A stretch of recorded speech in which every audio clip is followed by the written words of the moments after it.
Okay, so what I have here is the Zoda tool from Zoda Tools, and it's 100% made in the U.S. But and what I've done here is I've just kind of put a bungee around it, because normally when you're putting a wire through it, you have to constantly put pressure on the razor blade right here. And with a bungee method, you can do it; it'll do it all for you.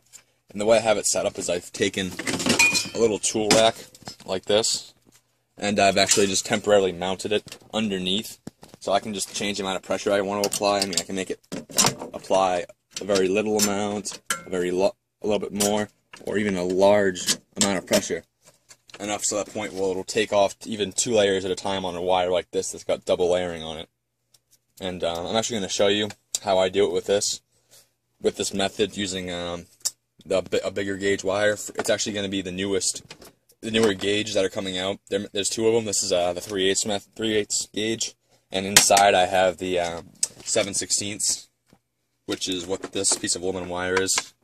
And that's another good thing about this, is it can do any kind of wire. It can do steel, aluminum. It can do not steel. Well, it can do aluminum and copper. And I mean, if you get wire in large quantities like this, it's a great thing to have. Even just for copper, I mean, I've done tons of copper with this machine. And one of the things is, some of the times you'll find that it'll seem like a wire is tight going through the guide. But if you just if you look at these, there's 4 little screws on each guide. If you just take them and just kind of loosen them with a screwdriver a little bit, not enough so they're falling out, but just enough so they're loose, the wires will actually fit in a little bit easier, and they'll slide in and out easier. And that just makes stripping the wire as a whole a lot easier. And now I'm going to quickly show you with this nice piece of aluminum wire how I actually do this. When I do it, I don't bother releasing pressure on the blade. A lot of people push it halfway through. But with using the bungee method, if you can get enough force to get it past the razor, it starts the wire for you, so you don't actually have to do it. You don't have to actually. It just takes a little bit of push, but I mean, if you look right here, there's 1 layer, and there's 2. It just starts it right off real nice, type thing. And with this now, I mean, now you just gotta pull it through. I mean, just kind of pull it through.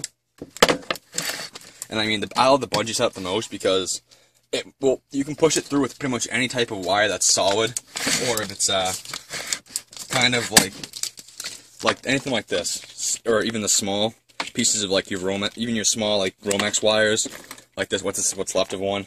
Even anything like with this, even smaller than this. For if it's solid, you can push it right through past the bungee, and it'll cut it. And I mean, it's the first layer.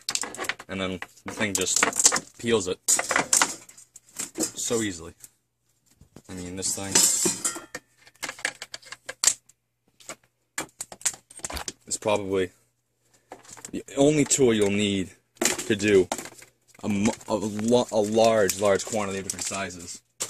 I mean, this will do everything right now from Romex cable, and with these 2 new guides coming out, the bigger sizes, and then it'll go all the way down, as of right now, to .109 size. And I'm actually thinking about creating one that's a little bit bigger, a little bit smaller, rather. I'm talking to him right now in Florida about creating a smaller one for these.